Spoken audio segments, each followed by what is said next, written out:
What's up, guys? Welcome back, man. Thanks for taking a little time to spend a little time with me. We got another one. The Pittsburgh Steelers, guys, have made it to the divisional round, and we're going to go into Mile High, and we're going to face the Denver Broncos. Now, we all know by now Antonio Brown is not going to be a part of that outing, so I'm going to play the game just like that. No Antonio Brown, no D'Angelo Williams, no Ben Roethlisberger, guys, because we still don't know his status as of yet, so I'm going to play it just like that. Now, because of it, the substitutions and things like that, how it works in Madden, you might see these guys appear from time to time in this game, but for the most part, I'm going to go with the accurate roster, and shout outs to my good buddy, Nef1, for providing this updated roster. So we're going to get it started. Pittsburgh Steelers are going to kick off, and boom!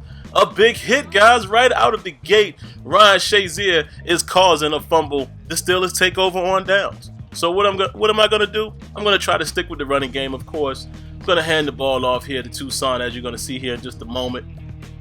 He's going to pick up a few yards, and that's a pretty decent gain on first down. 2nd and 4, we're going to run the ball again, and this time the Denver Broncos defense says, oh no. So it's 3rd and 4. We throw it across the middle there, and we're able to pick up a nice first down. So we're going to continue to run the ball, guys. We're on the 8-yard line. We're on the 4-yard line. And looks like already going to the well too much is just not going to be the way to go. Try to pass it here. This was a bad decision. So we're going to have to settle for the field goal, but we'll take that. We'll take that in a hostile environment on the road. Go ahead and go up 3. We'll definitely take that. I have no problem with that. All right, guys. So now you're going to see we're going to kick off to the Denver Broncos.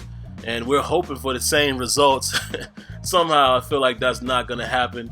And as you're going to see here, picks up a few yards. He goes down. And Peyton Manning walks up under center, guys. And he's going to be the guy we're going to have to deal with. Now, as you take a look at this, gameplay here, I want to say something about Peyton Manning. I think you might see some of this. You may see some of him on the ground. You may even see him overthrow some guys from time to time. Because Peyton Manning, as we all know, has had a rough season. He didn't do much against San Diego. We definitely didn't see much there. But, his presence on the field is enough to be worried about. But in terms of performance, we don't know what type of Peyton Manning we're going to see in this game. It could very well be, just like we're seeing here, it could be a battle of subpar quarterbacks, if you will. And I say subpar because Peyton Manning is not by any means is he a subpar quarterback, but he's been playing very regular this season. So what I'm saying is you could very well have a situation where you have a struggling Peyton Manning and a struggling Ben Roethlisberger with the injury, or most definitely a struggling Landry Jones. So it could be interesting, guys. So we'll see. So as you can see here, guys, I got the ball back, and I'm going to continue to try to run the ball as best I can, but the Denver Broncos are showing up like the #1 defense. They're shutting down the run. They're not allowing much. Heath Miller right there. You need to make that catch.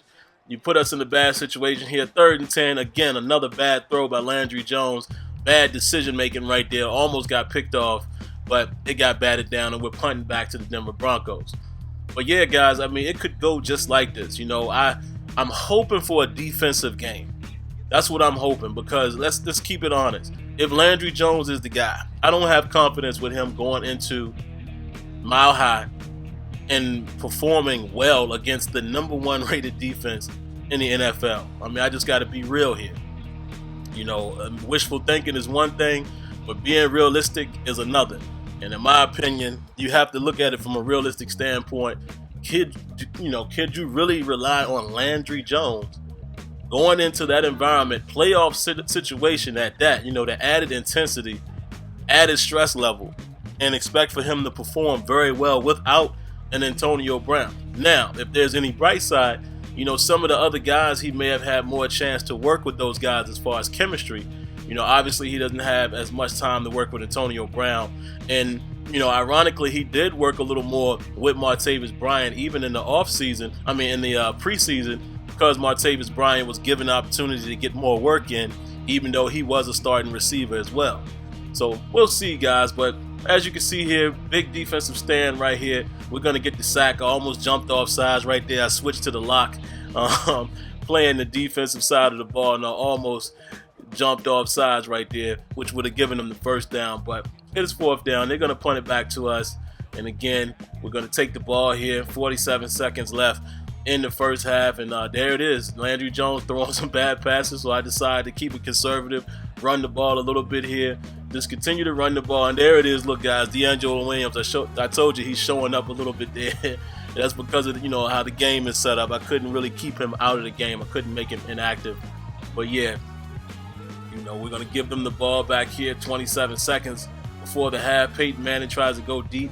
Nice pass coverage there by big boy Lawrence Timmons. You get a nice shot there of McClendon getting ready to go ahead and pursue the quarterback here. 2nd and 10. Manning makes a nice pass there, but his guy goes out of bounds. So it's now 3rd and 7. They pick up the first down. Nice hit right there across the middle, but they're still marching. 12 seconds left. Don't really get too much here. They don't have any timeouts, so that's going to do it. That's going to take us into the half. So what looks like right now to be a very low-scoring, very defensive type of ball game, the Pittsburgh Steelers at halftime, up by 3 points. And like I said, man, this is the most I can hope for as a Steelers fan come Sunday. Because it just doesn't feel good at the moment, man. I mean, the Antonio Brown not being in the game, that situation alone is tough. But, just understanding that who knows what Ben has with that arm. And look at this, Martavis, we can't have that. And you've done that a couple times this year, but we can't have that. Can't have him dropping catches and things like that. But yeah, man, I mean, who's to say how strong Ben's shoulder is now with the torn ligaments and things like that. And take a look at this, guys. You might see this a lot. Landry Jones going deep when he gets some type of single coverage or a single look, and we may draw an interference. Now, that's something that could very well happen in the game. I could see that. I could see Landry Jones throwing it out there because, different from Michael Vick, at least he is a pocket passer. At least he will drop back and pass the ball. And I could see him trying to take a shot. To be honest, if I'm the offensive coordinator, maybe it's better for him to take a deep shot like that rather than scan the field. Because then, at least in that case, if you get an interception, at least it's deep downfield. I'm just thinking a little bit right there. Who knows? I don't know if coordinators ever think like that, but it could very well be that sometimes you rather them take a deep shot as far as field position. If there's an interception, you still come out somewhat on top. It doesn't hurt you as bad rather than throwing a pick like he did in the Bengals game across the middle, which really should have ended the game at that point. So who knows, man? We'll see what the game plan is. But as you can see, man, Peyton Manning is definitely not having a good game here. Safety help right there, rolls over, gets us the ball back. I didn't show the punt in that instance right there. But the defense is playing well, man, and this is what I'm hoping to see. Things like this, couple passes across the middle. Marcus Wheaton might be a type of guy that we definitely, should keep an eye on. I know Darius Haywood-Bay is going to get some playing time. If I'm not mistaken, Sammy Coates will probably be active. Don't think he's going to play too much. But, this is probably what I'm expecting to see if Landry Jones is the starter. Little short passes here and there, dink and dunk, and then we hand off the ball. I really expect them to play the same way that I am actually playing this game right now. That was a nice sequence right there by D'Angelo Williams, the broken tackles and things like that. Got to give credit to Madden in that regard. Now, that play right there by Roby was nice, but I didn't like the way he shifted back into position, to play out that other animation. That kind of stuff, we got to get rid of these things in Madden. I've expressed this to the developers numerous times, but that's definitely, my main area of focus is, allowing things to be more independent and unscripted.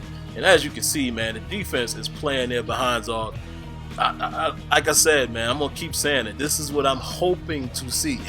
I'm hoping to see an outstanding defensive effort, even right here on 4th down. We're able to knock that ball out. Arthur Moats comes up big right there. They turn the ball over on downs. And, of course, what we're going to do is try to ground and pound. Run the ball. We're up by 6. You're already in field goal range, and this, to me, would be the smartest thing to do, especially if Landry Jones is your quarterback. Secure the 3. You got Big Boy right there. I call him Big Boy because he comes up big, but they call him the Wizard of Boz. Chris Boswell has definitely done his thing for us this year. And Manning has one more chance here. We're going to see what he can get done in a minute.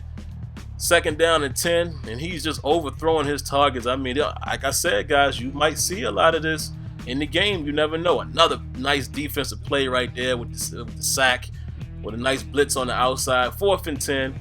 Peyton Manning steps up, and look at this. Pass interference. Once again, I don't mind the interference, guys, but you saw it as well. You saw how they shifted Antoine Blake into that that animation, that interaction. That's something that we have to get away from with Madden. The devs know, we all know, but it needs to be executed. They have to eliminate those type of things because at times it's an eyesore. And in that situation, it gave them another opportunity. That should have either been an overthrow or a catch. Now look at this, guys. This was a crazy play right here. As you see it, it looks like shifting right there, but I actually switched on to Mike Mitchell and I kind of took him out of position. He did shift a little bit, but I did switch on to him. So I don't know if something just went haywire as he was going into that animation, but the outcome is beautiful. Outcome is beautiful. It looks very similar to the play I had back at E3 when they popped up the ball. Ross Cockrell comes up right here big, boom, pops the ball out. And like I said, you see Mike Mitchell get kind of shifted out of that animation. But as you guys saw in real time, I switched to him, so I don't know what happened there. But that pretty much put the game on ice. That ends the game, guys, and the Pittsburgh Steelers comes away 9-0. Will we see this happen for real? I don't know. We'll all be watching, and we'll see what happens. All right, guys, let me know what you think. Hit that like button. Peace. Once again, guys, thanks for coming by.